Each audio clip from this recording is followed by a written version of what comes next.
खुश रहिए महिमा। क्या हाल है? सब बढ़िया।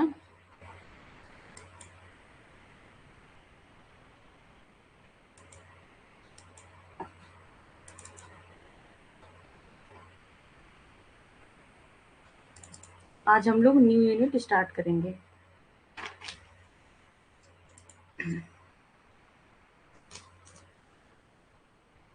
यूनिट 8। ओके।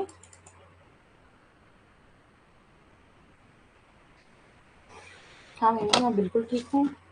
मेरी थोड़ी तबीयत ठीक नहीं थी बीच में, पर अभी तो ठीक हो गई हूँ, इसलिए मैं आप लोग की क्लास अब रेगुलर लूँगी। एक दिन क्लास में मिस की थी। मंडे को मैंने क्लास नहीं लिया था, तो तबीयत थोड़ी ठीक नहीं थी मेरी। अब तो ठीक हूँ और कोशिश करूँगी कि मैं 2 क्लास रोज़ लूँ। 1 क्लास तो रेगुलर लूँगी ही, लेकिन कोशिश करेंगे कि 2 क्लास लें, ताकि आपका जो सिलेबस है वो जल्दी-जल्दी कवर करें। ओके? इस मंथ में हम सोच रहे हैं कि कितने दिन बचे हैं, 10 डेज बचे हैं ना, तो जल्दी जल्दी करके कम से कम 2-3 यूनिट तो खत्म कर दें। अगर 2-2 क्लास लेंगे तो 2 यूनिट तो खत्म ही हो जाएगी,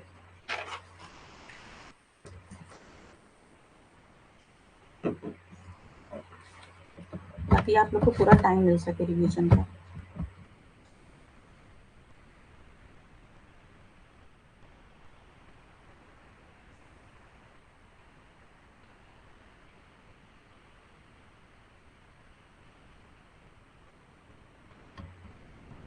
थोड़ा सा 2 मिनट और वेट कर लेते हैं, फिर हम लोग क्लास शुरू करते हैं। ओके।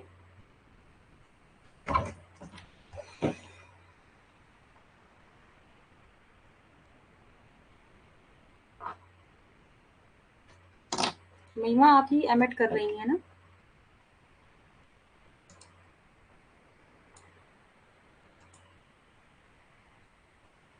अगर आप एमएड कर रही हैं तो आप देख रही होंगी जो एमएड का सिलेबस है, सेम वही सिलेबस आपके नेट का सिलेबस है। हमें लगता है कि कम से कम 95-98% जो सिलेबस है वो सेम, एमएड का जो सिलेबस था वो एकदम सेम होता है नेट का सिलेबस। हर यूनिवर्सिटी का थोड़ा अलग अलग होता है, लेकिन अब जहाँ से हम किए हैं वहाँ का सिलेबस तो एकदम नेट की तरह था। आपकी यूनिवर्सिटी का भी अगर कितना भी कम होगा तो 95 तो मान के चलिए होगा ही। तो आप जो यहाँ पढ़ रही हैं वो आपके एमएड के लिए भी बहुत इंपॉर्टेंट होगा। वही चीज़ें आपके सेमेस्टर एग्जाम में आएंगी। हम्म। तो चलिए आज की क्लास हम लोग शुरू करते हैं, क्योंकि काफ़ी टाइम हो गया। तो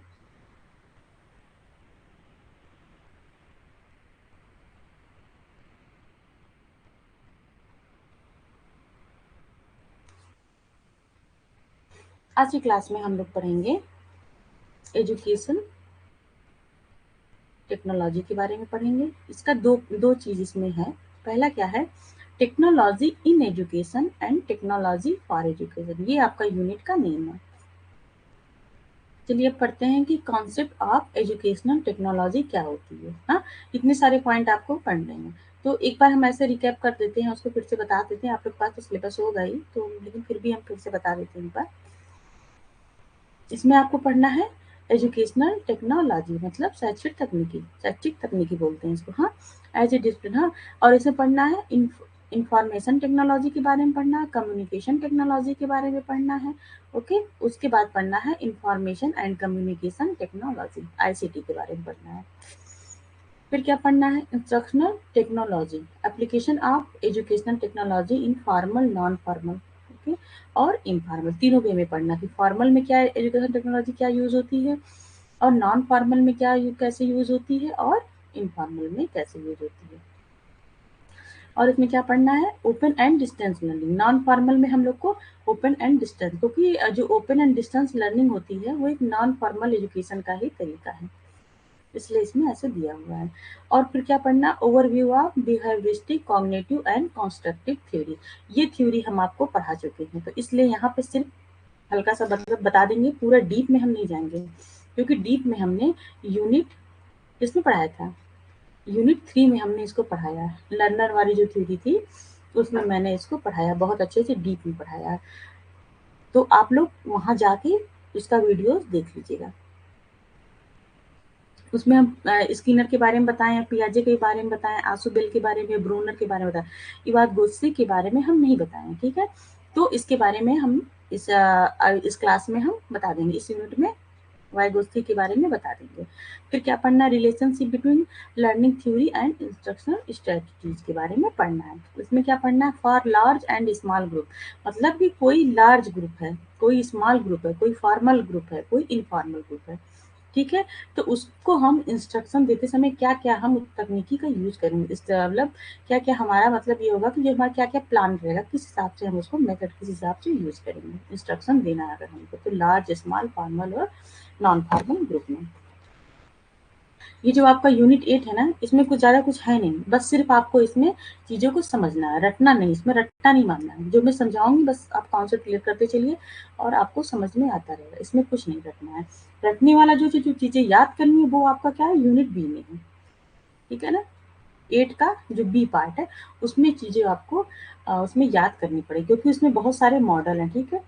एडीडीआई मॉडल है, एश्योर मॉडल है, डिक एंड कैरी का मॉडल है। तो ये सब चीज़ें आपको वो याद करनी पड़ेगी कि डिक ने क्या बोला था, एडीडीआई मॉडल क्या है, ये सब आपको रटना पड़ेगा। और इसमें सिर्फ समझना है पार्टी में, इसमें कुछ ज़्यादा है नहीं। तो हिंदी में बताते चलते हैं क्या क्या पढ़ना है हम लोग को। अनुशासन के रूप में शैक्षिक प्रौद्योगिकी, इसी को बोलते हैं ईटी, ठीक है। उसके बाद हम लोग क्या पढ़ना है, सूचना प्रौद्योगिकी के बारे में पढ़ना है, संचार प्रौद्योगिकी के बारे में पढ़ना है, सूचना और संचार प्रौद्योगिकी दोनों के बारे में, मतलब आईसीटी। उसके बाद क्या पढ़ना है, निर्देशात्मक प्रौद्योगिकी के बारे में पढ़ना, औपचारिक, अनौपचारिक एंड,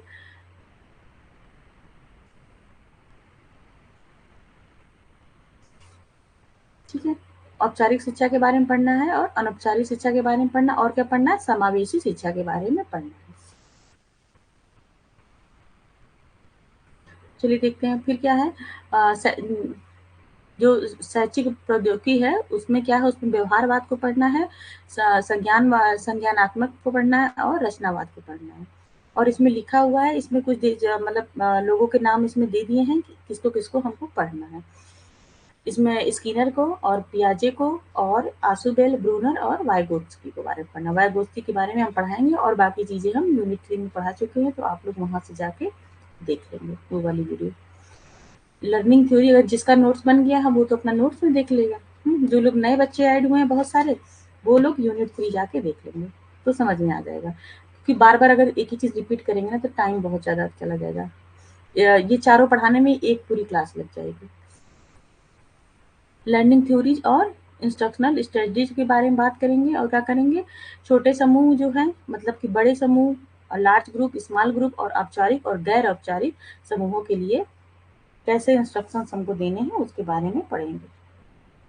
ओके,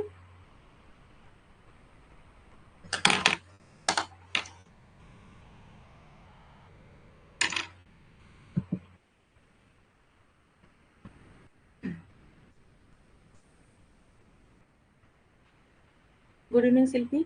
अभी तक हम लोग पढ़ रहे थे कि हम लोग के सिलेबस में क्या क्या है। ओके शिल्पी, अब हम लोग अभी तुरंत स्टार्ट करने जा रहे हैं कि जो हमको पढ़ना है उसके बारे में। तो चलिए एक एक करके देखते हैं।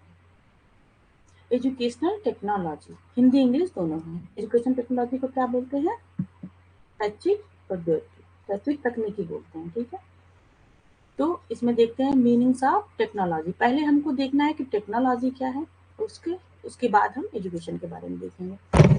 टेक्नोलॉजी को देखिए, the word technology is derive from the two Greek word, दो ग्रीक वर्ड से मिलकर बना है। कौन कौन से वर्ड है, टेक्निक एंड लोगिया से मिलकर बना है। टेक्निक का मतलब होता है आर्ट और स्किल, ठीक है, मतलब कला या फिर जो मतलब जो हमारी स्किल है हमारे अंदर, वो चीजें दोनों एक ही हुआ। और लोगिया का मतलब क्या हो गया, साइंस और स्टडी, मतलब कि आर्ट या स्किल को स्टडी करना ही हमारा टेक्नोलॉजी हो जाएगा। So simplest meaning of technology is science of study of an art of skill. एक कला या कौशल के अध्ययन करना ही क्या है, टेक्नोलॉजी है, विज्ञान है, ठीक है। टेक्नोलॉजी शब्द दो ग्रीक शब्दों से मिलकर बना है, तकनीकी और लॉजिया, ठीक है। तो इसमें टेक्निक का अर्थ क्या है, कला या कौशल, और लॉगिया का अर्थ क्या है, विज्ञान या अध्ययन। ये सब चीजें आएंगी नहीं, बस ऐसे समझने के लिए ये चीजें थोड़ी पूछी जाएंगी, किस सबसे मिलकर बना, इतना इजी क्वेश्चन कभी नहीं आएगा। टेक्नोलॉजी इज एक हम लोग डेफिनेशन देख लेते हैं, क्योंकि अभी तक तो हम लोग एक ऐसे पढ़ा कि कहाँ से वर्ड आया। अब हम लोग डेफिनेशन देख लेते हैं। ये इरा के द्वारा दी गई है ये डेफिनेशन। देखते हैं। Technology is the set of instrument and skill which are use to satisfy the need of the community. जो प्रौद्योगिकी है वो उपकरण और कौशल का क्या है, एक सेट है। इसमें क्या क्या, इसमें इंस्ट्रूमेंट भी होते हैं और स्किल होती है, और स्किल के थ्रू ही हम कोई इंस्ट्रूमेंट को चलाते हैं। जैसे कि अभी हम लैपटॉप चला रहे हैं, तो वो क्या है, वो हमको, हमारे अंदर वो स्किल डेवलप है, मतलब हमारे अंदर वो कौशल है कि हम लैपटॉप चला सकते हैं। तो इंस्ट्रूमेंट का जो हम यूज कर रहे हैं वो हमारे स्किल के ऊपर ही निर्भर करता है। अगर मुझे आएगा तो चला पाएंगे, नहीं आ रहा है तो नहीं चला पाएंगे। ये हो गया है कि, और ये क्या हुआ, इसको बोलेंगे अगर जो चीजें आ रही हैं तो मतलब ये हो गया कि मुझे टेक्नोलॉजी का नॉलेज है। तो जो टेक्नोलॉजी है वो set of instrument and skill which are use, ठीक है, जो समुदाय की जरूरतों को पूरा करने के लिए उपयोग किया जाता है।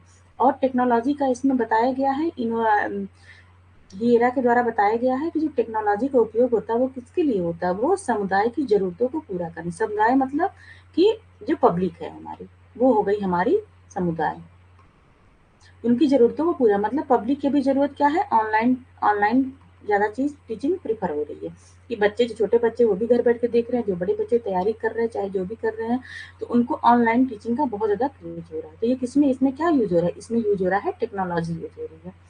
तो टेक्नोलॉजी का हम किस किस लिए यूज कर रहे हैं, एक बहुत बड़े समुदाय को ध्यान में रखकर उसका यूज हो रहा है, उसकी ज़रूरतों को ध्यान में रख के यूज हो रहा है। ये किसके द्वारा बोला गया था, हियरा के द्वारा बोला गया था। Educational technology is a field of study that investigate, जो मेन डिफिनेशन है वो यहाँ आती है, ठीक है, कि एजुकेशनल टेक्नोलॉजी जो है शैक्षिक प्रौद्योगिकी है, उसमें हम लोग क्या करते हैं, उसमें किस फील्ड की हम स्टडी करते हैं, the field of study that, इसमें हम किस चीज़ की स्टडी करते हैं, investigate the process of analysing, इसमें हम एनालाइजिंग करते हैं, कोई भी चीज़ डिज़ाइन करते हैं, कोई भी चीज़ डेवलप करते हैं, और कोई भी चीज़ इम्प्लीमेंट करते हैं एंड इवेल्युएट करते हैं। इतनी सारी चीज़ें हम टेक्नोलॉजी में, एजुकेशनल टेक्नोलॉजी जो है शैक्षिक प्रौद्योगिकी है उसमें हम करते हैं। The instructional environment, learning material, learner and the learning process in order to improve teaching and learning. हम क्या क्या यूज करते हैं, एनालाइजिंग करते हैं किसी भी चीज़ को, ठीक है, डिजाइनिंग करते हैं, डेवलप करते हैं, इम्प्लीमेंट करते हैं। इम्प्लीमेंट मतलब क्या होता है, किसी भी चीज़ को कहीं पे इम्प्लीमेंट लागू करना, ठीक है, उसके बाद हम उसका मूल्यांकन करते हैं। कब करते हैं, कि उसका इंस्ट्रक्शन एक अच्छा इन्वायरमेंट होता है, उसमें कुछ ना कुछ लर्निंग मटेरियल होते हैं, और कौन होगा, किसके ऊपर करेंगे, लर्नर के ऊपर करेंगे। किस लिए करेंगे, to improve learning and teaching, ठीक है, लर्निंग और टीचिंग को इम्प्रूव करने के लिए हम एजुकेशनल टेक्नोलॉजी का प्रयोग करते हैं। नॉर्मल सी बात में समझिए कि जिस टेक्नोलॉजी का प्रयोग हम एजुकेशन के फील्ड में करते हैं, जैसे कि अभी जो चीज़ें यूज हो रही हैं, लैपटॉप यूज हो रहा है, ठीक है, माइक यूज हो रहा है, कैमरा यूज हो रहा है, पेन ड्राइव यूज हो रहा है, ठीक है, बहुत सारी चीज़ें इसमें चल रही, लाइट का यूज हो रहा है। तो इसका यूज किस लिए हो रहा है, इसका यूज हम क्यों कर रहे हैं, एजुकेशन के लिए कर रहे हैं ना, ठीक है। तो यही हो गया एजुकेशन टेक्नोलॉजी, मतलब टेक्नोलॉजी का यूज हम जब किसी चीज़ पे करते हैं, किसी चीज़ का यहाँ से मतलब है कि एजुकेशन में करते हैं, तो वो चीज़ें आ जाएंगी एजुकेशन टेक्नोलॉजी। क्यों यूज कर रहे हैं, लर्नर के लिए कर रहे हैं, जिसको पढ़ना है उसके लिए कर रहे हैं। और उससे फायदा क्या हो जाएगा, जो इम्प्रूव होगा, टीचिंग एंड लर्निंग दोनों इम्प्रूव, आपकी जो आपको जो समझने की क्षमता है वो भी इम्प्रूव होगी। अगर हम ऐसे आते बात करते तो कुछ नहीं समझ में आता, लेकिन हम स्लाइड दिखा के बात करें तो चीज़ें ज़्यादा समझ में आ रही हैं।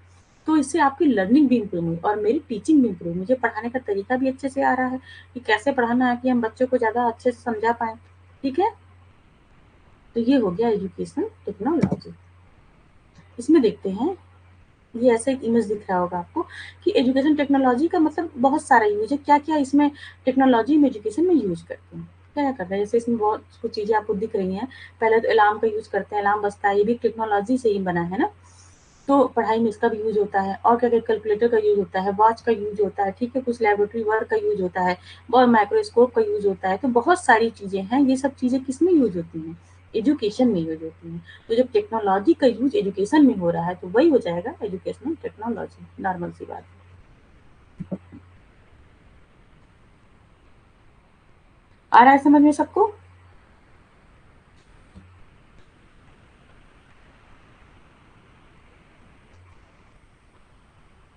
एक टॉपिक आपका खत्म हो गया, एजुकेशनल टेक्नोलॉजी खत्म हो गया। अब हम बात करेंगे इंफॉर्मेशन टेक्नोलॉजी। अगर किसी को दिक्कत है तो मुझे पूछिए, नहीं तो फिर नेक्स्ट टॉपिक पे चलें। आप लोग बताइए क्या करना है। इंफॉर्मेशन टेक्नोलॉजी, इसको शॉर्ट में क्या बोलते हैं, आईटी।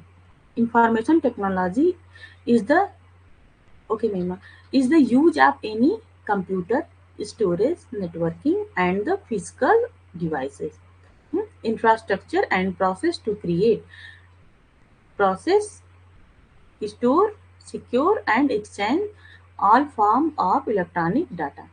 इंफॉर्मेशन टेक्नोलॉजी, ठीक है। इसे नाम से ही आप लोग, नाम जो है आप लोगों ने बहुत बार इसको सुना होगा, इंफॉर्मेशन आईटी, आईटी आईटी का फील्ड है, मतलब बहुत सारी चीज़ों को सुना होगा, ठीक है। तो कुछ अलग से इसमें नहीं आया, बहुत ही नॉर्मल नॉर्मल चीज़ें आपके इस यूनिट में है। तो हम लोग इसको एक बार हिंदी देख लेते हैं, फिर उसको बताते हैं, ठीक है।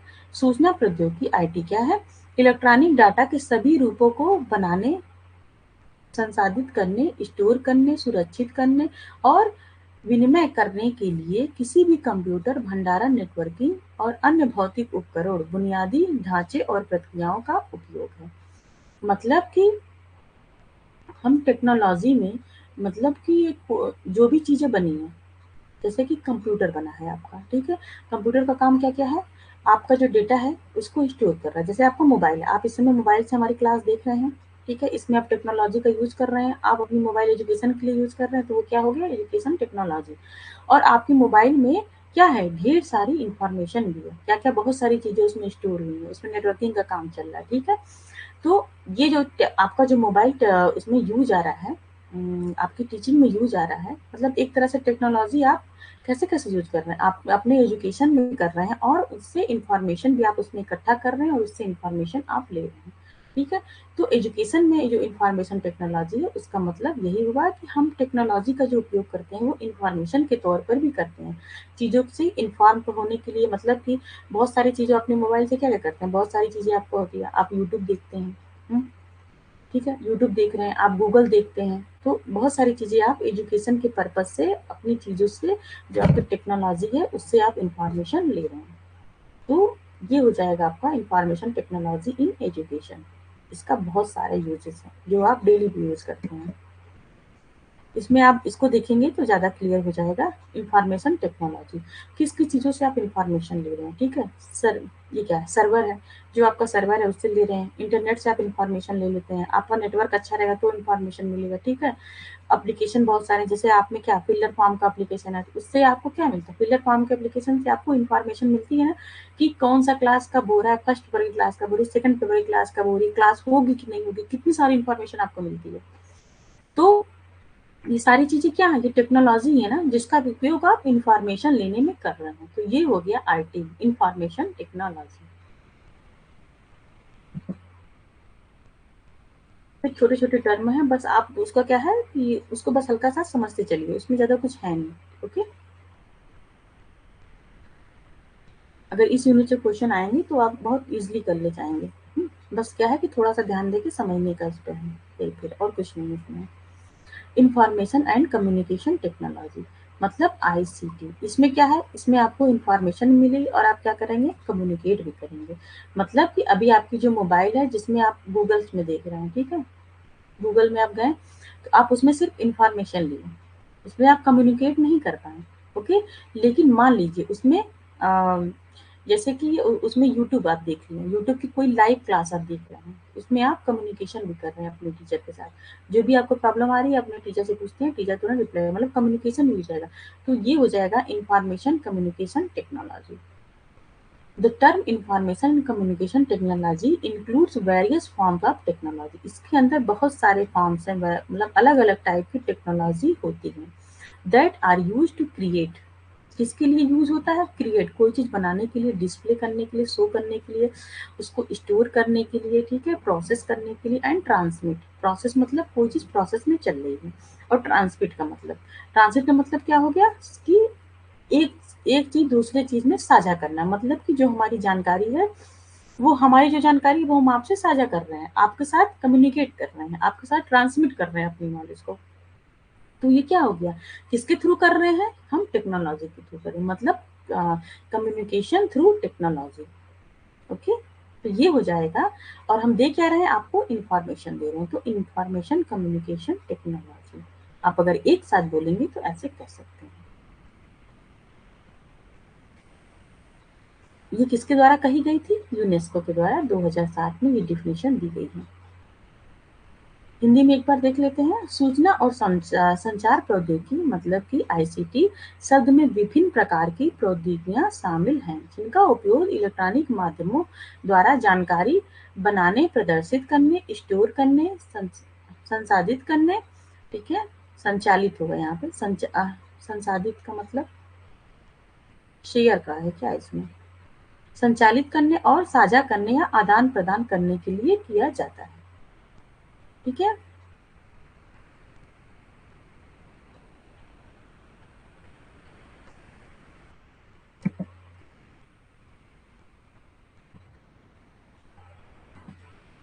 इंग्लिश दोनों भी है इसमें भी। ठीक है, तो चलिए देखते हैं हम लोग। Information and communication technology ICT is a broader term of information technology. ये क्या है, ये किसका पार्ट है, ये इंफॉर्मेशन टेक्नोलॉजी का ही पार्ट है। बस इसमें क्या है, इसमें हम इंफॉर्मेशन लेते लेते हम कम्युनिकेट भी करते हैं। जैसे कि आपका फिल्डर फॉर्म ऐप है, वो आपका क्या हुआ, इंफॉर्मेशन टेक्नोलॉजी की आप तरह उसको यूज कर रहे हैं। अब आप उससे अगर सिर्फ इंफॉर्मेशन ले रहे हैं, पर उसका क्या है, एक चैट सेक्शन है। उस सेक्शन पे अगर आपको कोई भी प्रॉब्लम है, कोई भी डाउट है, आपने उसमें क्वेश्चन डाला, तो मैंने आपको उसका आंसर दे दिया तुरंत। ठीक है, तो वहां पे कम्युनिकेशन हो गया। तो फिर वो आपका प्लेटफॉर्म किस तरह काम कर रहा है, वो काम कर रहा है आईसीटी की तरह, मतलब उसमें आप कम्युनिकेट भी कर सकते हैं। तो जो आईसीटी है, ICT is the part of IT, information technology, which refers to all communication technology include the internet, wireless network. इसमें क्या क्या चीजें होती हैं, इंटरनेट होता है, वायरलेस नेटवर्क होता है, सेल फोन, कंप्यूटर, सॉफ्टवेयर, ठीक है, बहुत सारी चीजें होती हैं, मिडिलवेयर, और वीडियो कॉन्फ्रेंसिंग। वीडियो कॉन्फ्रेंसिंग के समय क्या होता है, नेटवर्क है, ठीक है, इंटरनेट पे हम एक दूसरे से बातचीत करते हैं। वायरलेस नेटवर्क होते हैं, जो वायरलेस वाले जो फोन होते हैं, आप समझ रहे होंगे, उससे हम लोग बातचीत करते हैं। सेल फोन से हम लोग कम्युनिकेट करते हैं। कंप्यूटर से वीडियो कॉल के थ्रू हम लोग कम्युनिकेट करते हैं, या फिर समझ लीजिए ईमेल्स वगैरह भेजें तो भी कम्युनिकेशन हो रहा है। सॉफ्टवेयर बहुत सारे होते हैं, जैसे कम्युनिकेशन सॉफ्टवेयर आपका कौन सा है, जैसे जूम है, वो सॉफ्टवेयर है ना, उससे हम लोग कम्युनिकेशन करते हैं। मिडिलवेयर और वीडियो कॉन्फ्रेंसिंग, सोशल नेटवर्किंग, ठीक है, सोशल नेटवर्क के बारे में सब जान रहे हैं। And other media application and service enable user to access. ठीक है, तो सब मिला के आप बस इतना समझिए कि जब हम चीजों के साथ टेक्नोलॉजी का यूज करके कम्युनिकेट करेंगे, तो वो हो जाएगा हमारा, किस में आएगा, इंफॉर्मेशन कम्युनिकेशन टेक्नोलॉजी। सिंपल सी बात है। सूचना और संचार प्रौद्योगिकी, ठीक है, सूचना संचार हम हिंदी इंग्लिश दोनों के नोट्स आप लोग को प्रोवाइड करा देंगे। के लिए एक व्यापक शब्द है जो internet, wireless network, cell phone, computer, software, middleware, okay, video conferencing, social networking और अन्य सही सभी संचार तकनीकों को संदर्भित करता है। मीडिया एप्लीकेशन और सेवाएं जो उपयोगकर्ता को डिजिटल रूप में जानकारी तक पहुंचाते हैं, पुनः प्राप्त करना, स्टोर करना, संचारित करने और हेरफेर करने में सक्षम बनाती है। इसके द्वारा हम बहुत सारी चीजें कर सकते हैं। क्या क्या चीजें कर सकते हैं, कि किसी चीज को हम पुनः प्राप्त करते हैं, मतलब कि आपकी जो चीज नहीं, मतलब कहीं खो गई, वो चीज को हम टेक्नोलॉजी के थ्रू पुनः प्राप्त भी कर सकते हैं। अपनी चीजों को, अपने एजुकेशन से रिलेटेड कोई भी चीजें, उसको स्टोर कर सकते हैं, उसको संचालित कर सकते हैं, उसमें हेर फेर भी कर सकते हैं। ये सब चीजें हम टेक्नोलॉजी में करते हैं। और उसके पार्ट क्या क्या है, इंटरनेट हुआ, वायरलेस नेटवर्क हो गया, सेल फोन हो गया, कंप्यूटर हो गया, सॉफ्टवेयर हो गया, ढेर सारी चीजें हैं जिसके द्वारा हम कम्युनिकेट करते हैं। इसमें आप देख सकते हैं, ठीक है, जैसे ही आप अपने को यहाँ रख लीजिए, तो आप चारों तरफ से किससे घिरे हुए हैं, आप चारों तरफ से आईसीटी के थ्रू घिरे हुए हैं। ठीक है, कैसे घिरे हुए हैं, देखिए, कम्युनिकेशन आप में हो रहा है, आपसे कैसे कैसे हो रहा है, कंटेंट के थ्रू हो रहा है, मॉनिटरिंग कर रहे हैं, एप्लीकेशन के थ्रू हो रहा है, अकाउंट के थ्रू हो रहा है, नेटवर्क के थ्रू हो रहा है, वेबसाइट के थ्रू हो रहा है, सर्च के थ्रू हो रहा है, और रिसोर्स के थ्रू हो रहा है। ठीक है, तो ढेर सारे ऐसे नेटवर्क जिसके थ्रू आप कम्युनिकेशन करते हैं और अपनी एजुकेशन को इम्प्रूव करते रहते हैं। अब आप में एक पार्ट है technology in education and technology of education. दो चीजें आपकी है सेम, लेकिन इसको डिफरेंट आपको समझ के चलना है। ठीक है, सेम नहीं है, मतलब कहने का मतलब है कि सेम लगता होगा, लेकिन सेम नहीं है। उसका जो डिफरेंट है वो हम लोग ध्यान देके चलेंगे कि क्या है। ठीक है, इसमें आप पहले इसको इसको आप ना इंग्लिश से अच्छा है कि आप हिंदी में समझेंगे तो चीज़ें ज़्यादा समझ में आएंगी। टेक्नोलॉजी इन एजुकेशन, इनका मतलब क्या हो गया नहीं, ठीक है। टेक्नोलॉजी का प्रयोग आप किसमें कर रहे हैं, एजुकेशन में कर रहे हैं। तो डिफिनेशन क्लियर हो गई आई थिंक आप लोग को कि टेक्नोलॉजी का उपयोग जब हम एजुकेशन में करेंगे वो हो जाएगा टेक्नोलॉजी ऑफ इन एजुकेशन। और टेक्नोलॉजी ऑफ एजुकेशन क्या होगा कि मतलब कि एजुकेशन का टेक्नोलॉजी ऑफ मतलब क्या होता है, का होता है, अभी हम उसको भी बात करेंगे। तो पहले हम लोग एक करके पहले इसको क्लियर कर लेते हैं, फिर दूसरा करेंगे तो कंफ्यूजन नहीं होगा। टेक्नोलॉजी इन एजुकेशन मतलब कि आपकी एजुकेशन में क्या क्या टेक्नोलॉजी यूज हो रही है वही होगा टेक्नोलॉजी इन एजुकेशन। आपके एजुकेशन में क्या क्या अच्छा आप लोग बताइए कि एजुकेशन में आप कौन कौन सी टेक्नोलॉजी यूज करते हैं, चैट करके बताइए, तब तक मैं आपको आगे पढ़ाती रहूँ, ठीक है। एजुकेशन में कौन कौन सी टेक्नोलॉजी यूज करते हैं, ये हो जाएगा technology in education. It refers to the use of equipment and machine for educational purpose. Educational technology में क्या होता है उपकरण होते हैं और मशीनें होती हैं जो हम एजुकेशन पर्पज से उपयोग मतलब एजुकेशन पर्पज के लिए उपयोग करते हैं। फिर क्या हो गया, it involve the use of a wide range of, इसमें क्या क्या चीजें इन्वॉल्व होती हैं एजुकेशन मतलब एजुकेशन टेक्नोलॉजी में क्या क्या चीजें हैं, एजुकेशन में हम कौन कौन सी टेक्नोलॉजी का उपयोग करते हैं। तो अभी हम लोग देखते हैं, ठीक है, किस किस चीजों का उपयोग करते हैं। फिल्म्स का, फिल्म्स मतलब कि स्लाइड जो आप समझ लीजिए उसको दिखाइए। प्रोजेक्टर का यूज करते हैं हम, रेडियो का यूज करते हैं हम, टेलीविजन का यूज करते हैं, टेप रिकॉर्डर का यूज करते हैं, टीचिंग मशीन्स होती हैं बहुत सारी उसका यूज करते हैं, कंप्यूटर आदि का उपयोग करते हैं। मतलब कि इन सब चीजों का उपयोग करके हम अपनी जो एजुकेशन है उसको क्या करते हैं, उसको इनहेंस करते हैं। ओके, ये हो जाएगा आपका टेक्नोलॉजी इन एजुकेशन। जब हम टेक्नोलॉजी का यूज एजुकेशन में करते हैं उसी को करते हैं टेक्नोलॉजी इन एजुकेशन। अब देखिए टेक्नोलॉजी ऑफ एजुकेशन, आपका मतलब आप क्या समझेंगे इसमें, का लगा के समझिए।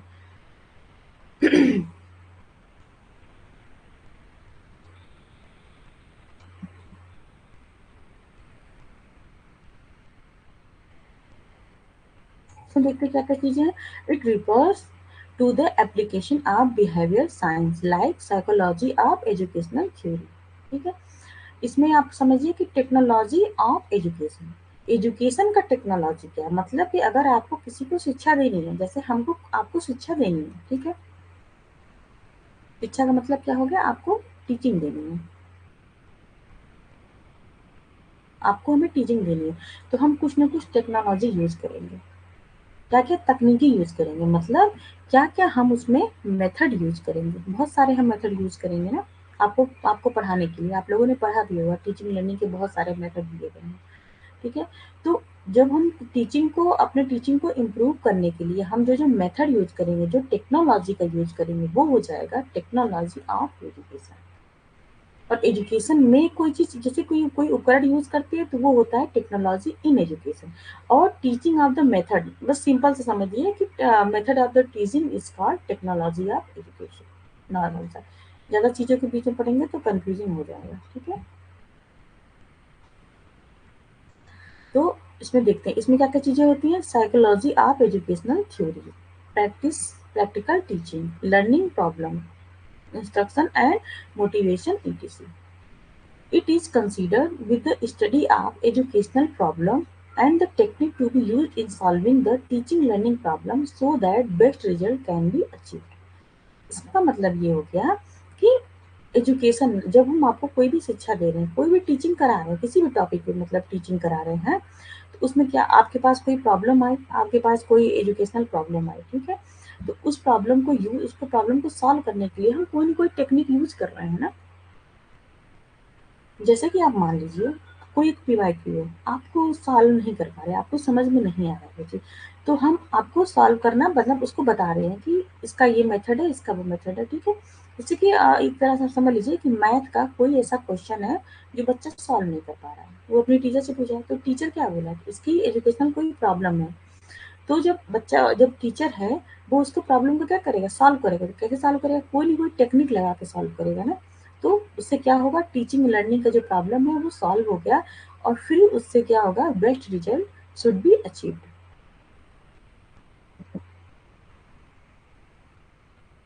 जब व्यवहारिक विज्ञान जैसे शैक्षिक सिद्धांतों के मनोविज्ञान और व्यवहारिक शिक्षण सीखने की समस्याओं, निर्देश और प्रेरणा आदि के अनुप्रयोग को संदर्भित करता है।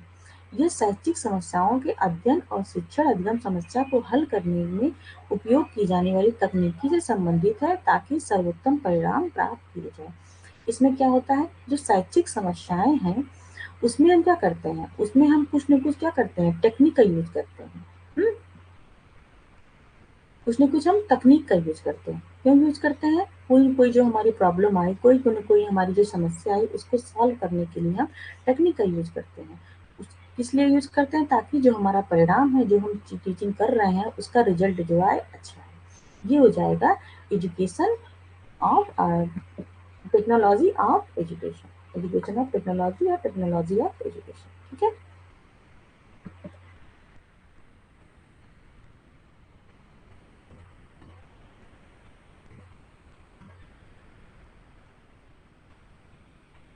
ध्यान था। टेक्निक ऑफ करिकुलम प्लानिंग, इसका मतलब क्या है, इसका कुछ एग्जाम्पल दिया गया है कि टेक्नोलॉजी ऑफ एजुकेशन का एग्जाम्पल दिया गया है कि शिक्षा का तकनीकी क्या क्या है। मतलब कि मेथड ऑफ टीचिंग, सिर्फ नॉर्मल सा दिमाग में रखेंगे कि आ जाएगा दिमाग में समझ में कि क्या इसका मतलब है। तो मेथड ऑफ टीचिंग, शिक्षा का, टेक्नोलॉजी ऑफ एजुकेशन। ठीक है। तो इसमें क्या क्या होती हैं चीजें, टेक्निक ऑफ करिकुलम प्लानिंग, हम कैसे करिकुलम की प्लानिंग करेंगे, उसको ट्रांससेक्शन एंड इवेल्युएट करेंगे, and also come under technology and education. ये सब चीजें किसमें आती हैं, टेक्नोलॉजी ऑफ एजुकेशन। मतलब कि हम किसी बच्चे को पढ़ा रहे हैं तो हम कौन सी तकनीक का यूज करेंगे। किसी बच्चे को पढ़ाने के लिए सबसे पहले तो हम कुछ ना कुछ करिकुलम का प्लान करेंगे, उसमें कंटेंट लाएंगे, कुछ ना कुछ टीचिंग मेथड का यूज करेंगे, फिर उसके बाद प्रोसेस करेंगे, चीज़ों को हम बताएंगे। तो ये सारी चीज़ें किसमें आ गई, ये सारी चीज़ें आ गई हैं टेक्निक ऑफ एजुकेशन। ठीक है, टेक्नोलॉजी ऑफ एजुकेशन भी कह सकते हैं उसको।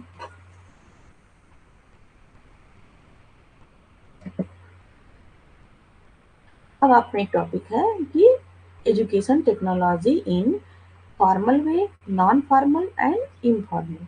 ठीक है, तो ये हम लोग एक एक करके पढ़ेंगे।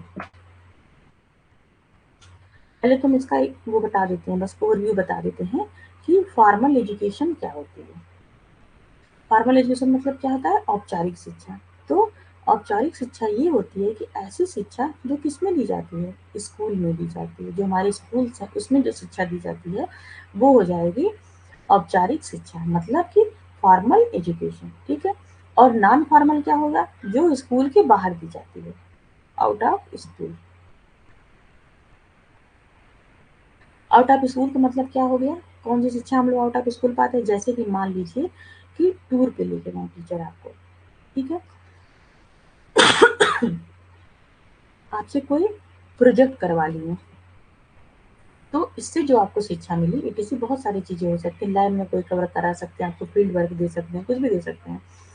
तो इस टाइप से जो आपको नॉलेज मिला वो आपका हो गया नॉन फॉर्मल, मतलब गैर औपचारिक। फॉर्मल एजुकेशन क्या है, जो स्कूल में सिखाया जाए, मतलब कि उसका एक करिकुलम होगा, उस हिसाब से आपकी क्लासेस चलेंगे, टीचर आएंगे आपको पढ़ाएंगे, उसका इवेल्युएशन होगा, उसका टेस्ट होगा, उसका एग्जाम होगा। तो ये जो होती है औपचारिक तरीके से फॉर्मल वे में होता है। और आपका दूसरा क्या हो गया, इनफॉर्मल। इनफॉर्मल का मतलब ये होता है कि ये जो शिक्षा होती है वो कहीं भी दी जा सकती है। ठीक है, कहीं भी दी जा सकती है।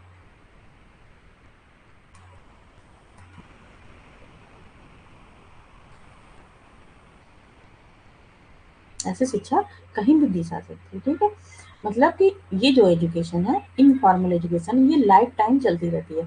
फॉर्मल एजुकेशन तभी तक चल रही है जब आप कहीं न कहीं किसी संस्था से ऐड हैं। नॉन फॉर्मल की तभी चल रही, तभी आपको कहीं न कहीं ले जाएँगे। लेकिन जो आपकी इनफॉर्मल एजुकेशन है वो आपकी लाइफ टाइम चलती है। हम पूरे जीवन भर इनफॉर्मल एजुकेशन ले सकते हैं, मतलब कि कहीं भी किसी चीज़ से शिक्षा ले सकते हैं। इसका मतलब कि आप लिविंग थिंग से भी सीख सकते हैं, ठीक है, एंड नॉन लिविंग से भी सीख सकते हैं। मतलब कि आप किसी भी चीज़ से सीख सीख सकते हैं, मतलब कि क्या नाम है, आप अपने यहाँ जैसे कि कोई चीज़ गर्म है, ठीक है ना? तो बच्चा कैसे सीखता है? इनफॉर्मल वे में सीखता है। मान लीजिए कि कोई भी बर्तन, जैसे मान लीजिए कि तवा होता है, वो ज़्यादातर मतलब ठीक है घर में है, तो वो गर्म है, रोटी बनी है तो उसमें गर्म हुआ है। तो बच्चा उसको छू के समझ गया ना कि अगली बार से उसको नहीं छूना है उस चीज़ को। नीडल है, सुई समझ रहे हैं? सुई को बच्चा अगर एक बार छुएगा, उसको चोट लगेगी तो अगली बार वो नहीं छुएगा, क्योंकि वो समझ गया, इनफॉर्मल वे में उससे शिक्षा ले चुका है। वो नॉन लिविंग चीज़ है, तो उससे शिक्षा ले चुका है कि छूने से धँस जाएगा हमको चोट लग सकती है।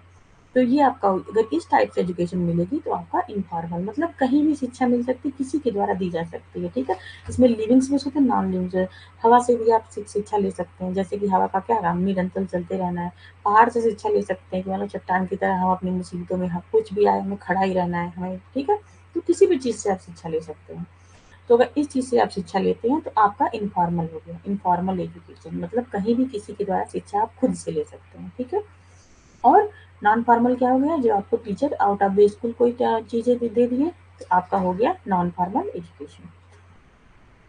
फॉर्मल क्या होता है, जो शिक्षा हमको स्कूल में दी जाती है, वो हमारा हो गया फॉर्मल एजुकेशन। अब हम लोग इसको एक एक करके थोड़ा सा करेंगे डीपली। फॉर्मल एजुकेशन हो गया, teachers use technology to display information. Formal education, ये ध्यान रखिएगा, आपका ये एजुकेशन कहाँ दिया जा रहा है, स्कूल में दिया जा रहा है। इसको ध्यान में रख के पढ़ेंगे तो ये चीज़ें समझ में तुरंत आ जाएंगी। Teachers use technology to display information, create chart, monitor student to engage student. Student use technology for learning, practicing and expanding what they have learned. इसमें क्या होता है, फॉर्मल एजुकेशन का मतलब क्या हो गया, हमको पढ़ना है कि फॉर्मल एजुकेशन में टेक्नोलॉजी कैसे यूज होती है, एजुकेशन टेक्नोलॉजी कैसे यूज होती है। स्कूल में क्या होता है, स्कूल में कोई चीज़ अगर आपको, जैसे कि चार्ट पेपर में डिस्प्ले करा रही है, कोई भी चीज़ आपको दिखा रही है, जैसे कि प्रोजेक्टर, आजकल तो स्कूल में अच्छे से जो स्कूल है उसमें क्या आ गया, प्रोजेक्टर वगैरह आ गया है, डिजिटल स्मार्ट ब्लैक बोर्ड हो गया, डिजिटल ब्लैक बोर्ड कुछ भी बोलिए वो भी आ गया है। तो उन सब चीज़ों से स्कूल में, अच्छे से स्कूल में एजुकेशन कराई जा रही है। तो किसी भी चीज़ को बच्चे को डिस्प्ले करा दिया, मतलब कि टेक्नोलॉजी का यूज़ करके डिस्प्ले करा दिए, कोई भी चीज़ क्रिएट कर दिए, चार्ट बना दिए, चीज़ों को देख के मॉनिटर कर रहा है स्टूडेंट। उससे क्या होगा, जो उससे इंगेजमेंट है बच्चों का, वो अच्छा रहता है, तो उनकी टीचिंग एंड लर्निंग क्या होती है, वो इम्प्रूव होती है। तो ऐसा यूज़ हो गया फॉर्मल वे में एजुकेशन का। फॉर्मल एजुकेशन में टेक्नोलॉजी का यूज़ ऐसे होता है। अब देखते हैं कि इनफॉर्मल वे में टेक्नोलॉजी का यूज़ क्या क्या है। The truly life long process whereby every individual acquire attitude, values, skill and knowledge from daily experience and the educative influence and resource in his or her environment। वास्तव में जीवन भर चलने वाली प्रक्रिया जिसके द्वारा प्रत्येक व्यक्ति दैनिक अनुभव और अपने पर्यावरण में शैक्षिक प्रभाव और संसाधनों से दृष्टिकोण, मूल्य और कौशल और ज्ञान प्राप्त कर। इसका मतलब क्या होगा, ये एजुकेशन क्या है, इनफॉर्मल। इनफॉर्मल मतलब अभी हम बताए ना कि कहीं भी मिल सकती है, ठीक है, कहीं भी दी जा सकती है, ठीक है। तो इसमें आप समझिए कि ये क्या है, ये एक लाइफ लॉन्ग प्रोसेस है ना? कोई भी आदमी है, कभी भी किसी भी समय में वो अलग अलग टाइप की जो एटीट्यूड है वो अपने आप में अंदर लाता है पूरी जिंदगी। जरूरी नहीं है कि जो भी बचपन में जैसा एटीट्यूड है वही बड़े होने पर है और वही बुढ़ापा में, एटीट्यूड हमेशा चेंज होता रहता है। वैल्यूज सीख सकता है, स्किल सीख सकता है, नॉलेज सीख सकता है, डेली एक्सपीरियंस सीख सकता है। तो ये टेक्नोलॉजी से भी सीख सकता है कि नहीं? टेक्नोलॉजी का उपयोग हम इनफॉर्मल एजुकेशन लेने में भी कर सकते हैं। कैसे कर सकते हैं?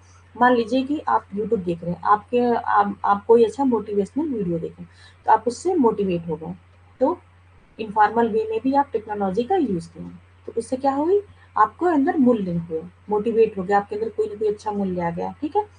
स्किल आपको, मान लीजिए आपको रेसिपी बनाना है, कोई आपके वो आता नहीं है, ठीक है, आप समझ लीजिए कि आप कोई भी रेसिपी बना रहे हैं, पनीर की रेसिपी बना रहे हैं, आपके अंदर वो स्किल नहीं है कि आप पनीर की रेसिपी बना सकें। आपने वीडियो देखा, आपने टेक्नोलॉजी का यूज किया और आपके अंदर स्किल डेवलप हो गई, आपको आ गया पनीर बनाने। तो ये आपके अंदर स्किल भी डेवलप हो गया, नॉलेज भी आपका डेवलप करता है, ठीक है। मान लीजिए आपको ताजमहल के बारे में बहुत सारी नॉलेज नहीं है, आपने एजुकेशन टेक्नोलॉजी का यूज किया, आपने मोबाइल वगैरह यूज किया, लैपटॉप जिससे कुछ भी यूज किया, तो आपको ताजमहल के बारे में नॉलेज हो गई। तो ये आपका क्या हो गया, ये सारी चीज़ें जो है, टेक्नोलॉजी जो है वो हमारे एजुकेशन में बहुत ही ज़्यादा इम्प्रूवमेंट ला रही है हमारे अंदर। और कैसे ला रही है, इनफॉर्मल तरीके से ला रही है। ये हो जाएगा आपका इन्फॉर्मल एजुकेशन, ठीक है। और इसमें टेक्नोलॉजी का क्या यूज है जो हम लोग अभी पढ़ेंगे। इनफॉर्मल वे का मतलब हुआ कि कहीं भी शिक्षा मिल जाएगी किसी भी तरीके से हमको। अब हम लोग देखते हैं कि नॉन फॉर्मल, नॉन फॉर्मल का मतलब क्या होता है, आउट ऑफ द स्कूल।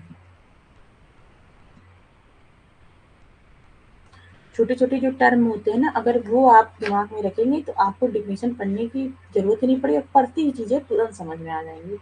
जैसे कि नॉन फॉर्मल जहाँ है, आप समझिए कि ऐसा एजुकेशन जो आपको आउट ऑफ द स्कूल दिया जा रहा है, तो तुरंत ये चीजें तुरंत समझ में आ जाएंगी, पढ़ते ही समझ में आ जाएंगी। नॉन फॉर्मल का मतलब क्या हो गया, non formal learning includes various structured learning situations which do not either have to level up curriculum, जो आपके करिकुलम में नहीं है, आपका सिलेबस में नहीं है, ठीक है। तो ऐसी जो चीजें होती हैं जो हमको मिलती हैं बाहर से, स्कूल के बाहर से अगर चीजें मिली जो आपके करिकुलम में नहीं है, आपके सिलेबस में नहीं है, ठीक है। मतलब अगर आपको कोई टूर ले गए, ठीक है, टीचर आपका टूर ले गए, तो जरूरी नहीं कि वो चीज आपके करिकुलम में दिया है, हो भी सकता है कि दिया हो तो भी बाहर ले गए, ये भी दोनों चीजें हो सकती है। लेकिन ज्यादातर चीजें होती हैं कि हो सकता है आपके करिकुलम में नहीं है, फिर भी आप बाहर टूर गए तो वहां से नॉलेज नॉलेज लेके आए उसके बारे में। तो ये आपकी जो लर्निंग हो गई वो कैसी हो गई, वो नॉन फॉर्मल लर्निंग हुई। एजुकेशन जो होगा वो क्या कहलाएगा, नॉन फॉर्मल एजुकेशन कहलाएगा। इसको हिंदी में बोलते हैं गैर औपचारिक। गैर औपचारिक शिक्षा में विभिन्न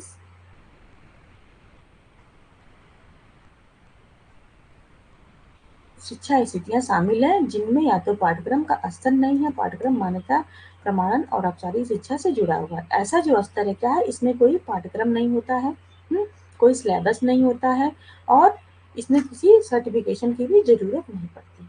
ये सिर्फ ऐसे ही स्कूल के बाहर की जो शिक्षा होती है कि कभी आप क्या कभी पिकनिक मनाने गए तो भी आपको कुछ न कुछ क्या शिक्षा, पिकनिक मनाने जाते हैं बच्चों को लेके जाते हैं, तो वो क्या हो, कौन सी शिक्षा मिल जाती है, इससे बच्चों को बहुत सारी शिक्षा डल हो गया। बच्चों को क्या हो, शेयरिंग आए, साथ में कैसे रहना, कोऑपरेट लर्निंग पे फोकस हुआ, ठीक है। तो हर चीज का कुछ ना कुछ उसमें क्या होता है, इंपॉर्टेंट चीजें हर चीज में कुछ ना कुछ छिपी रहती हैं। उसी हिसाब से जो हमारा करिकुलम है स्कूल में चलता है, या फिर करिकुलम के अलावा भी बहुत सारी एक्टिविटी कराई जाती है, तो इसीलिए कराई जाती है, इसका कुछ न कुछ लाभ बच्चों के जीवन में इस चीज का जुड़ा हुआ रहता है। हमको कराई ये सब चीजें गई हैं, फॉर्मल एजुकेशन भी कराया गया हम लोग को, नॉन फॉर्मल भी कराया गया है, और क्या कराया गया, इनफॉर्मल भी चीजें, हर चीज मिली, लेकिन हम लोग को पता नहीं था। अब आज जो पढ़ रहे हैं तो वो चीजें आप रिलेट करके अच्छे से समझ पा रहे हैं।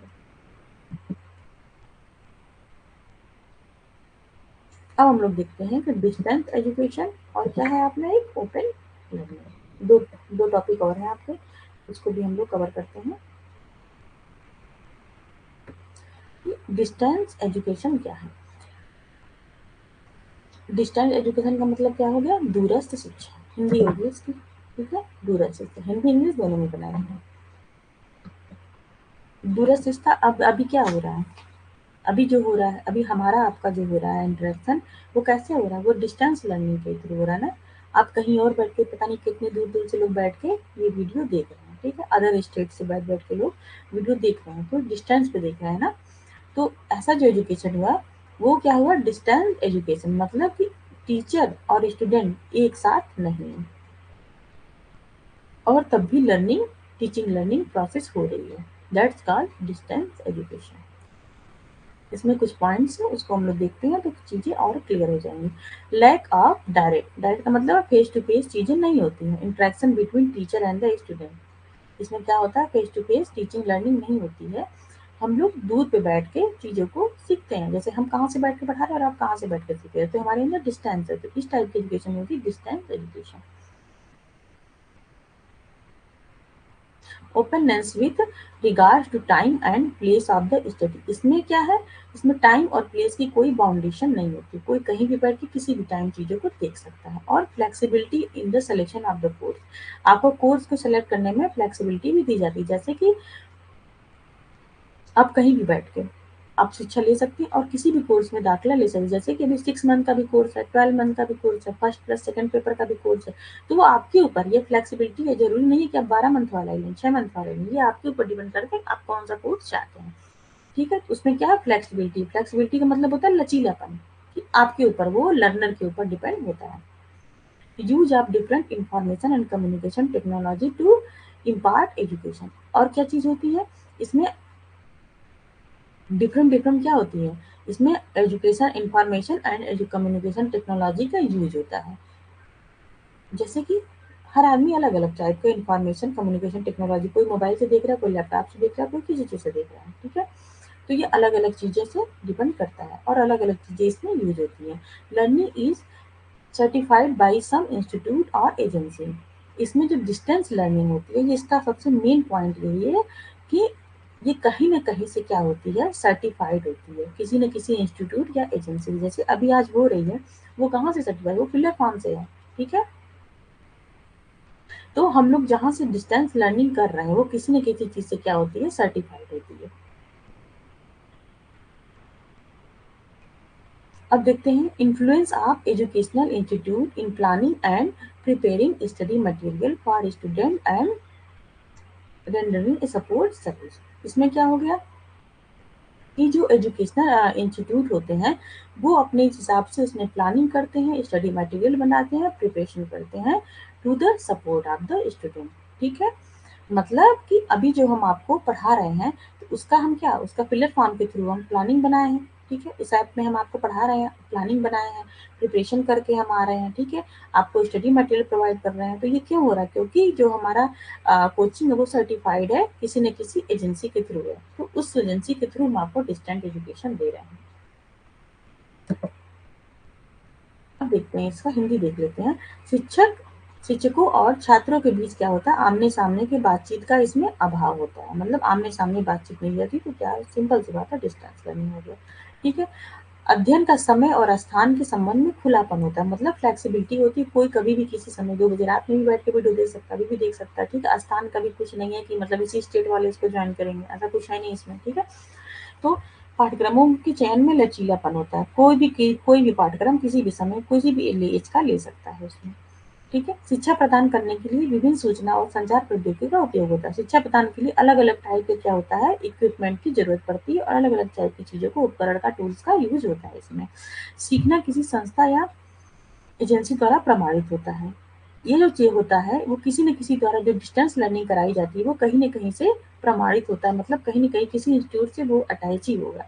छात्रों के लिए अध्ययन सामग्री की योजना बनाना, तैयार करना और सहायक सेवाएँ प्रदान करना शैक्षिक संस्थान का प्रभाव होता है। मतलब कि जो चीज़ें तैयार की जाती हैं, योजना बनाई जाती है पढ़ाई के लिए, कोई सेवा प्रदान की जाती है, वो जिस इंस्टीट्यूट से, मतलब किसी न किसी इंस्टीट्यूट से वो अटैच होता है, उसी के द्वारा ये सब सारी चीज़ें की जाती हैं। अब हम लोग देखते हैं कि ओपन लर्निंग क्या होती है। ओपन लर्निंग का एक बहुत अच्छा उदाहरण है इग्नू। इग्नू को सब लोग ने जाना होगा, ठीक है, इग्नू, ठीक है। और क्या क्या है, और एक इलाहाबाद से है राजर्षि टंडन, वो भी क्या है, ओपन लर्निंग का है। बहुत सारे ओपन स्कूल हैं, दो मैं बता रही हूँ। इसमें क्या क्या होता है, follows open door academic policy with minimal to no entry requirement. और ये ओपन डोर है, मतलब कि कोई भी कभी भी आके इसको ज्वाइन कर सकता है। इसमें कोई ये बाधा नहीं है कि इस एज वाला ही करेगा, और जेंडर की भी कोई बाधा नहीं है, ठीक है। कोई ये नहीं, कास्ट भी नहीं है उसमें कि इस कास्ट का करेगा उस कास्ट का नहीं करेगा, ठीक है, जैसा हम लोग वेदास वगैरह में देखे थे। तो ये ओपन है, पूरी तरह सबके लिए ओपन है, किसी एज का, किसी जेंडर का, किसी कास्ट का, ठीक है, किसी रिलीजन का, कोई भी क्या, कभी भी इसको ओपन डोर है, इसका दरवाजा हमेशा खुला है। ये पॉलिसी जो एजुकेशन पॉलिसी है, उसमें कोई भी एनरोल कर सकता है, मतलब कि जैसे इग्नू हुआ, राजर्षि टंडन हुआ, और भी बहुत सारे हैं। Does not require prior experience, academic record और रेफरेंस। इसका क्या है, इसके लिए कोई भी एक्सपीरियंस की जरूरत नहीं होती है, आपको कोई एकेडमिक रिकॉर्ड की भी जरूरत नहीं होती है, और किसी रेफरेंस की, मतलब किसी के द्वारा रेफरेंस लेके आने की भी जरूरत नहीं पड़ती। ये सबके लिए खुला होता है, कोई जब चाहता है इसमें एडमिशन करा सकता है। Offers relaxation in the duration of program. इसमें क्या है, इसमें जो प्रोग्राम होते हैं उसमें ड्यूरेशन भी होता है, मतलब कि 3 ईयर का जो डिग्री प्रोग्राम है, आप उसको 6 साल में भी कंप्लीट कर सकते हो। जैसे इग्नू में होता है कि इग्नू में, अगर इग्नू के थ्रू अगर मान लीजिए एमआई करना चाहते हैं, तो एमआई आपका क्या है, एमआई आपका 2 साल का कोर्स है, पर इग्नू के थ्रू आप उसको, मुझे कंफर्म नहीं है कि 3 साल या 4 साल, लेकिन है उसमें कुछ, मान लीजिए, मान के चलिए कि 4 साल, मतलब ये नहीं है कि आपको 2 साल में कंप्लीट करना, वो आप 3-4 साल में भी कंप्लीट करते हैं, लेकिन कुछ न कुछ उसका टाइम पीरियड है, ठीक है, शायद 4 साल के अंदर कंप्लीट करते हैं, ऐसा कुछ है, वो देखना पड़ेगा। लेकिन ये है कि आपको जैसे अभी आप कहीं और से कर रहे हैं, किसी कॉलेज, किसी यूनिवर्सिटी से कर रहे हैं, तो एमए आपको 2 साल में कंप्लीट करना पड़ेगा। पर ओपन लर्निंग में ऐसा नहीं है। आप अगर एक सेमेस्टर का एग्जाम नहीं दे पाए तो अगले सेमेस्टर में दे दीजिए, कोई दिक्कत नहीं है। आप अगर एक सेमेस्टर का असाइनमेंट नहीं भर पाए तो आप अगले सेमेस्टर का में असाइनमेंट दे दीजिएगा। मतलब वो पूरी तरह से ये होता है, जैसे कि उसका एग्जाम है 10 तारीख को, 10 तारीख से आपका नेट का पेपर है, आप एग्जाम नहीं दे पा रहे हैं उसमें, तो वो वाला पेपर आप छोड़ के आप बाद में अगली बार उसको दे सकते हैं। इसमें दिक्कत नहीं, मतलब 2 साल का कोर्स आप खींचते-खींचते 3 साल 4 साल में कंप्लीट कर सकते हैं। तो ये कहने का मतलब है तीसरे पॉइंट में। An economical way of pursuing higher education as the fee structure is affordable, मतलब कि इसमें जो फी होती है वो बहुत ही ज़्यादा कम होती है हायर एजुकेशन के लिए। ये ज़्यादा हायर एजुकेशन के लिए यूज होता है। जो ओपन लर्निंग है वो ज़्यादा से ज़्यादा हायर एजुकेशन में यूज होता है। हाँ शिल्पी, मैं तो वही बता रही हूँ ना, ओपन एंड डिस्टेंस ही बता रही हूँ। पूरा बता लेने दीजिए। Beneficial for the working class peoples as well as for those living in the rural area. ये क्या होती है? इसमें जो चीज़ें होती हैं वो किसी भी क्लास का आदमी हो, क्लास से मतलब इसमें है कि कैसा भी हो, मतलब कि अमीर गरीब जैसा भी आदमी हो, किसी भी क्लास का जो पीपल है वो इस चीज़ को अटेंड कर सकता है। ओपन लर्निंग को मतलब एज स्टैंडर्ड में कोई भी आके ले सकता है, ठीक है। जो ओपन लर्निंग है वो क्या है, वो डिस्टेंस लर्निंग का एक पार्ट है। जो डिस्टेंस लर्निंग है वो भी क्या है, वो ओपन लर्निंग है, लेकिन वो ओपन लर्निंग का एक पार्ट है डिस्टेंस लर्निंग जो होती है, ठीक है। डिस्टेंस लर्निंग को हम ओपन लर्निंग बोल सकते हैं और ओपन लर्निंग को हम डिस्टेंस लर्निंग दोनों बोल सकते हैं। दोनों एक दूसरे के अगर बोल सकते हैं कि वाइस वर्सा है, दोनों एक दूसरे के पूरक हैं। बस डिस्टेंस लर्निंग में क्या होता है कि कभी-कभी किसी-किसी चीज़ों की क्राइटेरिया होती है। जैसे कि आप मान लीजिए कोई कोर्स आप इसमें जॉइन कर रहे हैं, तो उसमें आपके कुछ न कुछ क्राइटेरिया रख सकते हैं उसमें, हुँ? कि ये आपके लिए होना चाहिए, डिग्री होना चाहिए, ये चीज़ होनी चाहिए, तभी आप ये कोर्स कर सकते हैं। ओपन लर्निंग ये सबके लिए होता है, कभी भी कोर्स में आ सकता है, कभी भी कोर्स से जा सकता है, उसमें वो कोई दिक्कत नहीं होती। बहुत सारे गवर्नमेंट भी बहुत सारे कोर्स ऐसे लॉन्च किए हैं, जिसमें कोई भी कभी भी कर सकता है। जैसे कि मान लीजिए कि ऐसे एक उदाहरण के तरह में व्यावहारिक तरीके से बस इसको समझिए कि गवर्नमेंट भी बहुत सारी एजुकेशन चैनल चलाते हैं, तो उसको आप कभी भी जाके देख सकते हैं, कोई भी जाके देख सकता है। उसमें कोई किसी का कोई पैसा नहीं लग रहा, कोई चार्ज नहीं लग रहा है, ठीक है। अगर जिसको जिस नॉलेज लेनी है, जैसे कि इसमें डीटीएच पे बहुत सारे चैनल आते हैं, तो वो क्या है, वो आपका ओपन लर्निंग हो रही है, वो खुला है, जिसको मन किया गया, जिसका नहीं मन किया नहीं किया।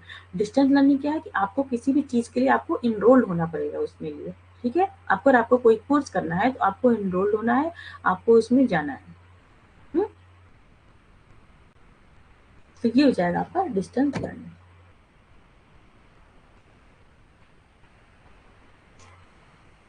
ओपन डोर अकादमिक नीति का पालन करता है और न्यूनतम प्रवेश आवश्यकताओं के साथ, मतलब इस प्रवेश के लिए कोई ऐसा इसमें क्राइटेरिया नहीं नहीं लगाई जाती है। पूर्व अनुभव अकादमिक रिकॉर्ड या संदर्भ की आवश्यकता नहीं होती है।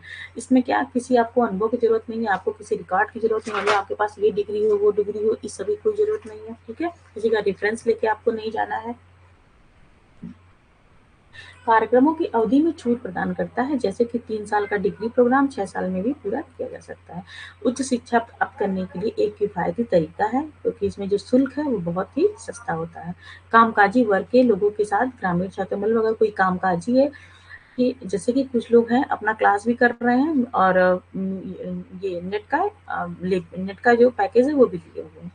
तो उसमें क्या है, उसमें कामकाजी उनका कुछ न कुछ काम चल रहा है और उसके साथ-साथ उनकी नेट की प्रिपरेशन भी हो रही है। कुछ लोग उसमें ग्रामीण के हैं, कुछ लोग शहरी के हैं, मतलब सारे लोग उसमें प्रिपरेशन कर रहे हैं नेट की अपना। तो इस पॉइंट से आप इसको समझ सकते हैं।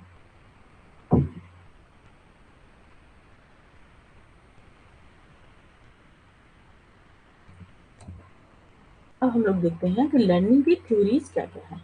तो लर्निंग की थ्योरीज आपकी 3 तरह की लर्निंग थ्योरीज होती है, ठीक है? सब एक के बाद एक आई नहीं है। पहले क्या आया है? बिहेवियरिज्म, मतलब व्यवहारवाद आया है। दूसरा क्या आया है कि कॉग्निटिज्म आया है। कॉग्निटिज्म को बोलते हैं संज्ञानवाद, ठीक है। फिर क्या आया है? कॉन्स्ट्रक्टिविज्म। कॉन्स्ट्रक्टिविज्म को बोलते हैं संरचनावाद। पहले क्या आया? बिहेवियरिज्म। बिहेवियरिज्म का मतलब ये हो गया कि चीजें हम कैसे सीखते हैं? अपने व्यवहार से सीखते हैं, मतलब कि हम बाहर से सीखते हैं। एक तरह से समझिए जो हमारा व्यवहार में चेंज होता है वो बाहरी कारणों से होता है। ठीक है, ये सबका बना हुआ स्लाइड मैं इस पे बताती हूँ।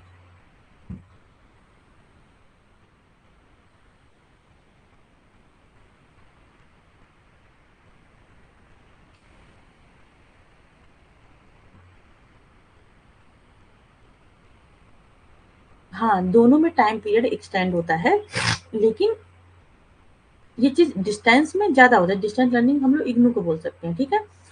तो इसमें क्या है, इसमें जो टाइम पीरियड होता है, इसमें कोई बाउंडेशन नहीं होता है। कोई कभी भी आ सकता है, कोई कभी भी कर सकता है उसमें। जैसे कि अभी बताया कि मैंने एमए का जो कोर्स है 2 साल का है, आप 4 साल में भी कंप्लीट कर सकते हैं।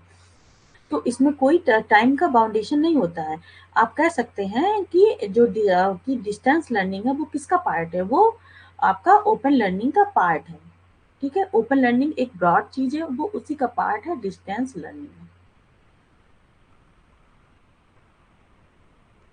ओपन लर्निंग का एग्जांपल आप कुछ भी समझ लीजिए, जैसे आपको यूट्यूब का फ्री वीडियो है, वो ओपन लर्निंग। जैसे कि एक देखिए एक नॉर्मल सा उदाहरण लीजिए, जैसे खान सर की वीडियो आती है, ठीक है, वो ओपन लर्निंग का उदाहरण है। वो अच्छी अच्छी चीजों को आपको जानकारी देते हैं। आप भी देखते होंगे, ठीक है, आपके घर वाले देखते हैं, मम्मी पापा भी देखते होंगे।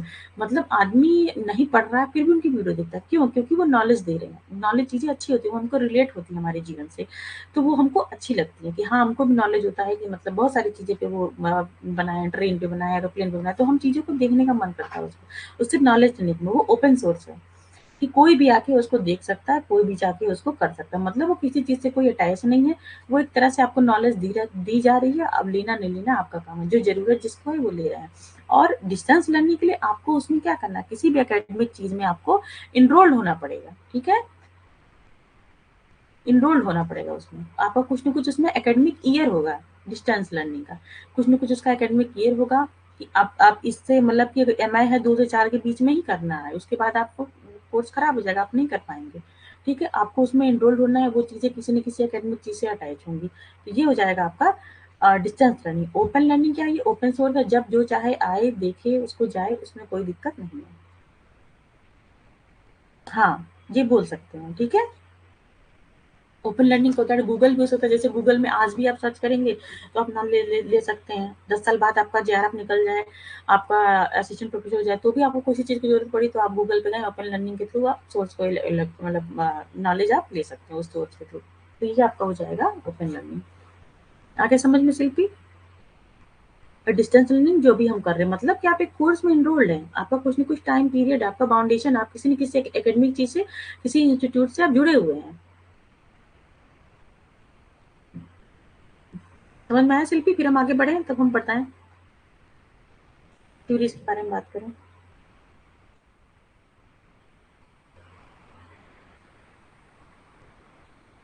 ओके शिल्पी, ठीक है, तो हम थ्योरी के बारे में एक बार बात करते हैं, फिर क्लास 1 घंटे हो गए, खत्म करते हैं। ओके, तो 3 लर्निंग थ्योरीज क्या है? बिहेवियरिज्म मतलब कि व्यवहार। बिहेवियरिज्म क्या कहता है कि जो हमें नॉलेज मिलती है, जो हम लर्निंग करते हैं, ठीक है, तो कैसे करते हैं? बाहरी चीजों से करते हैं। और कॉग्निटिव क्या बोलता है कि हम खुद से नॉलेज करते हैं, आंतरिक चीजें। और कॉन्स्ट्रक्टिव क्या बोलता है? हम चीजों को संरचना करते हैं। हम अभी पूरा अच्छे से बता रहे हैं, ठीक है, बाहर से लेते हैं। और इसका क्या करता है? हम नॉलेज का क्या करते हैं? संरचना करते हैं। मतलब कि हम चीज़ों को व्यवहार के द्वारा सीखते हैं। इसका मतलब ये हुआ, मतलब कि अगर हम पढ़ाई कर रहे हैं, तो हम देख रहे हैं कि बहुत सारे लोगों का नेट निकल गया, अब हम भी पढ़ाई करें, मेरा भी नेट निकल जाए। तो ये क्या हुआ? ये हम दूसरे के व्यवहार से सीख रहे हैं। उसका अच्छा आया, उसका रिजल्ट आया, तो मैं भी ये काम करूँ। कॉग्निटिव थ्योरी का क्या होगा कि हम चीज़ों को क्या सीखते हैं? सॉरी, इसका क्या होगा? अंदर से, आंतरिक होगा। ठीक है? इसका आंतरिक होगा। हाँ, गलत टाइप लिखती हूँ मैं। आंतरिक। कॉग्निटिव बोलता है कि चीज़ों को हम अपने संज्ञान के द्वारा लिखते हैं, संज्ञानवाद बोलते हैं। आंतरिक चीज़ों का मतलब कि मेरा अंदर से मन किया कि मैं नेट क्वालिफाई करूँ, मैं असिस्टेंट प्रोफेसर हो जाए, मैं प्रोफेसर हो जाऊँ। तो ये हमारा क्या होगा? कॉग्निटिव थ्योरी बताती है। और कॉन्स्ट्रक्टिव क्या होता है? कंस्ट्रक्ट मतलब कि हम किसी चीज़ का निर्माण कर रहे हैं, अपनी संरचना का निर्माण हम खुद कर रहे हैं। मतलब कुछ नहीं है, ना हम अंदर से सीख रहे हैं, ना बाहर से सीख रहे हैं, हम खुद उसका निर्माण कर रहे हैं, हम खुद अपना कॉपी किताब कर ले आ रहे हैं, पढ़ रहे हैं। मतलब अपने से सेल्फ लर्निंग कर रहे हैं कि हम नेट जेआरएफ मेरा हो जाए। ये हो जाएगा लर्निंग थ्योरीज। ये 3 तरह की थ्योरीज हैं जो हम आपको पहले बता चुके हैं यूनिट 3 में, आप लोग जाके वहाँ की वीडियो देख लीजिए, डिटेल में मैंने एनालिसिस किया पूरी चीज़ों को। बार-बार बताऊँगी तो फिर टाइम वेस्ट होगा बस। ओके, कल हम लोग पढ़ते हैं व्हाइट बोर्ड्स के बारे में पढ़ेंगे। आज की क्लास फिर हम लोग यहीं खत्म करते हैं, क्योंकि अब हम लोग का फर्स्ट पेपर की क्लासेस शुरू हो गई। 7 बज गया ना, क्लास शुरू हो गई होगी। तो जिसका है वहाँ जाए, 5 मिनट ज़्यादा ही हो गया। Okay, any doubts, any questions?